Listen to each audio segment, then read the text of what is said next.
এই মেঘালয়ৰ ট্ৰেজেডিয়ে সমগ্ৰ দেশ জোকাৰিছে অবৈধ কয়লা খনি এতিয়া মৃত্যু গহ্বৰত পৰিণত হৈছে আৰু সেই মৃত্যু গহ্বৰৰ পৰা মৃতদেহ ওলাই আছে অবৈধ কয়লা খনিত মৃত্যুৰ কেৰিলি নমস্কাৰ প্ৰিয় দৰ্শক মই জয়ন্ত মাধৱ গোস্বামী আপোনাক স্বাগতম জনাইছো নিউজ 18 অসম নৰ্থ ইষ্টৰ ডিজিটেল লাইভলৈ মেঘালয়ৰ পূব জয়ন্তীয়া পাহাৰত থকা অবৈধ কয়লা খনিত সংঘটিত হোৱা ভয়ংকৰ বিস্ফোৰণ আৰু তাৰ পিছৰ সেই ভয়াবহ ট্ৰেজেডি আৰু তাৰ পিছৰ সেই ভয়াবহ তথা শোকাবহ সেই মৃতদেহ ওলোৱাৰ দৃশ্য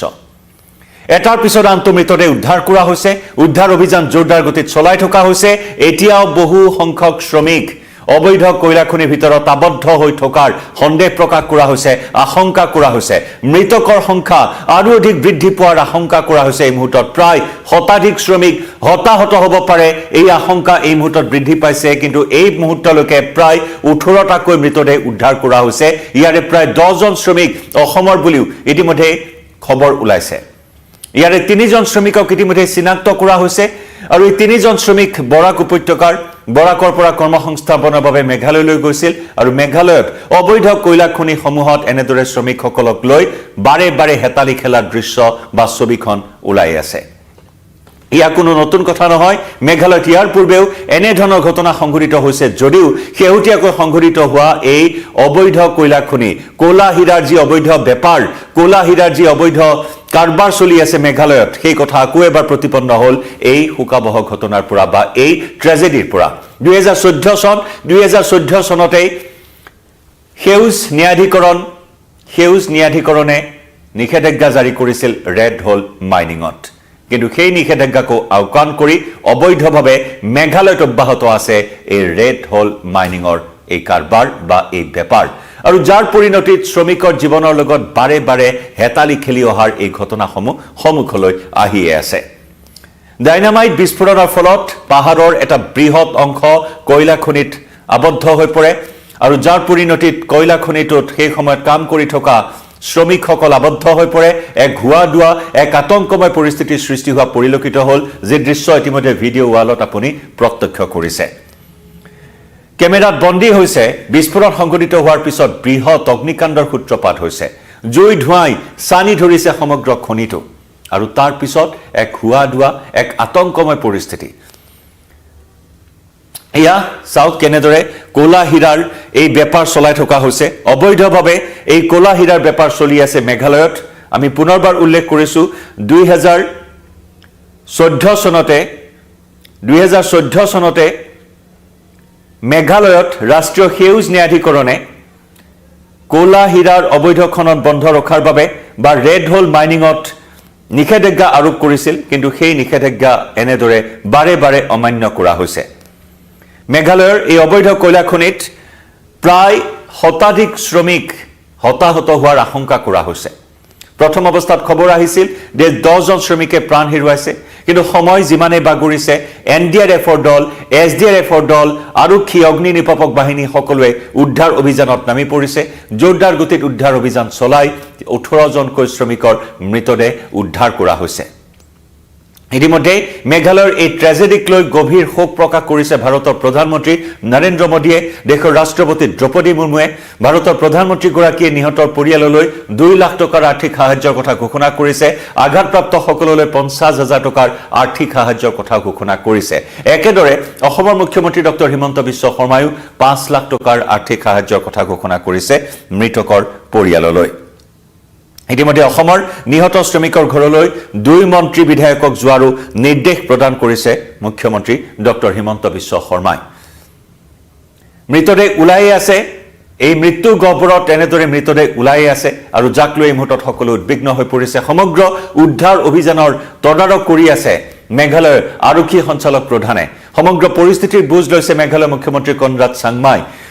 মুখ্যমন্ত্ৰী কনৰাড চাংমাই ইতিমধ্যে উচ্চ পৰ্যায়ৰ তদন্তৰ কথা ঘোষণা কৰিছে এই ট্ৰেজেডিৰ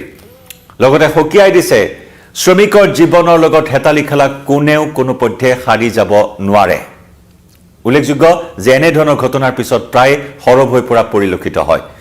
বিহিত ব্যৱস্থা গ্ৰহণ কৰাৰ কথা কোৱা হয় কিন্তু তাৰ পিছত আকৌ যেন ফুটুকাৰ ফেনত পৰিণত হয় এই ঘটনা সংঘটিত হোৱাৰ পিছতে স্বাভাৱিকতে প্ৰতিক্ৰিয়াৰ সৃষ্টি হৈছে চৰকাৰ প্ৰশাসনৰ ভূমিকাৰ ওপৰত বিভিন্ন ধৰণৰ প্ৰশ্ন উত্থাপন হৈছে যে মেঘালয়ত অবৈধভাৱে চলি থকা এই ৰেড হোল মাইনিংৰ ক্ষেত্ৰত কিয় কঠোৰ পদক্ষেপ গ্ৰহণ কৰা নহয় যাৰ বাবে নেকি এনে সাধাৰণ শ্ৰমিকসকলে সদায় নিজৰ জীৱনক তুচ্ছ জ্ঞান কৰি এনে ধৰণৰ প্ৰত্যাহ্বানমূলক কামত জড়িত হ'বলগীয়া হয় আৰু যাৰ পৰিণতিত একোটা পৰিয়াল নিঃশেষ হৈ যায় আৰু শেহতীয়াকৈ সংঘটিত হোৱা পূব জয়ন্তীয়া পাহাৰত সংঘটিত হোৱা এই ঘটনাও তাৰ এক জ্বলন্ত উদাহৰণ এয়া কয়লা খনিত প্ৰাণ যোৱা শ্ৰমিকৰ পৰিচয় এই মুহূৰ্তত আমি জনাব বিচাৰিছো নিহত শ্ৰমিকৰ অধিকাংশ অসমৰ বুলি সন্দেহ কৰা হৈছে তিনিজন শ্ৰমিকৰ পৰিচয় উদ্ধাৰ কৰা হৈছে ইয়াৰে দুই ভাতৃ কাটিগড়াৰ দুই ভাতৃ আনোৱাৰ হুছেইন আৰু দিলদাৰ হুছেইনে প্ৰাণ হেৰুৱাইছে একেদৰে কাটিগড়াৰে 25 বছৰীয়া নিমান উদ্দিন নামৰ আন এজন যুৱ শ্ৰমিকেও প্ৰাণ হেৰুৱাইছে এই অবৈধ কয়লা খনিত কাম কৰি থকাৰ সময়ত ইতিমধ্যে আমি উল্লেখ কৰিছো এই ঘটনাৰ তদন্ত ঘোষণা কৰিছে গোচৰ ৰুজু কৰিছে মেঘালয় আৰক্ষীয়ে 14/2026 নম্বৰত গোচৰ ৰুজু কৰি তদন্ত অব্যাহত ৰাখিছে কেইবাটাও ধাৰা আৰোপ কৰা হৈছে বিএনএছৰ 105 118 আৰু 35 ধাৰা ইতিমধ্যে সংযোজন কৰা হৈছে এই গোচৰত অভিযুক্তৰ বিৰুদ্ধে কঠোৰৰ পৰা কঠোৰ ব্যৱস্থা গ্ৰহণ কৰা হ'ব এই হকিয়নি প্ৰদান কৰিছে মুখ্যমন্ত্ৰী কনৰাড সাংমাই আৰু এনেদৰে আমি পুনৰ উল্লেখ কৰিছো যে 2014 চনতে ৰাষ্ট্ৰীয় সেউজ ন্যায়াধিকৰণে নিষেধাজ্ঞা জাৰি কৰাৰ পিছতো এই ৰেড হোল মাইনিং অতি বিপজ্জনকভাৱে পাহাৰৰ ভিতৰত এই ৰেড হোল মাইনিংত জড়িত হৈ পৰে শ্ৰমিকসকল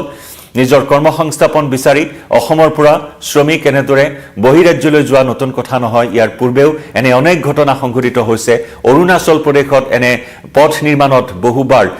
ভূমিস্খলনত প্ৰাণ হেৰুৱাবলগীয়া হৈছে মণিপুৰত অসমৰ প্ৰায় 12 জনকৈ শ্ৰমিকে প্ৰাণ হেৰুৱাইছিল বহুখিনি শ্ৰমিকে প্ৰাণ হেৰুৱাইছিল মৰিগাঁৱৰ বহুখিনি শ্ৰমিকে প্ৰাণ হেৰুৱাইছিল মৰিগাঁৱত ৰেলপথ নিৰ্মাণত জড়িত থকা শ্ৰমিক যেনেকৈ ভয়ানক ভূমিস্খলনত প্ৰাণ হেৰুৱাবলগীয়া হৈছে গতিকে এনে এটাৰ পিছত আনটো ট্ৰেজেডি সংঘটিত হৈ আহিছে যদিও এয়া কিন্তু এটা অন্য বিষয় কাৰণ ৰেড হোল মাইনিং যি নিষেধাজ্ঞা জাৰি কৰাৰ পিছতো এই ৰেড হোল মাইনিংত কোলাহিৰাৰ অবাধ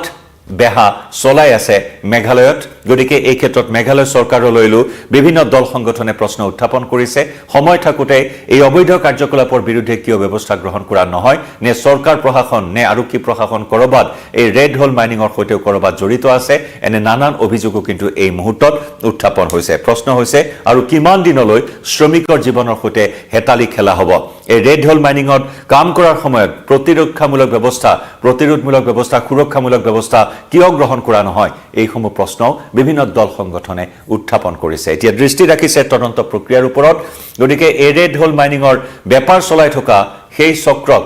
উৎখাত কৰিব পাৰিবনে নাই গ্ৰেপ্তাৰ কৰা হ'বনে নাই এইসমূহ প্ৰশ্ন এতিয়া সৰ্বত্ৰে উত্থাপন হৈছে আমি ইতিমধ্যে উল্লেখ কৰিছো মেঘালয় ট্ৰেজেডিক লৈ উদ্বিগ্ন হৈছে কেন্দ্ৰীয় চৰকাৰ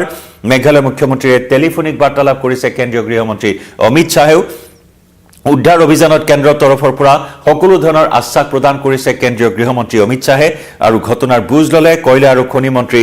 জি কিষাণ ৰেড্ডিয়েও আৰু নিহতৰ পৰিয়াললৈ সমবেদনা জ্ঞাপন কৰে ৰাষ্ট্ৰপতি দ্ৰৌপদী মুৰ্মু আৰু প্ৰধানমন্ত্ৰী নৰেন্দ্ৰ মোদীয়েও লাইভৰ পৰা বিদায় লৈছো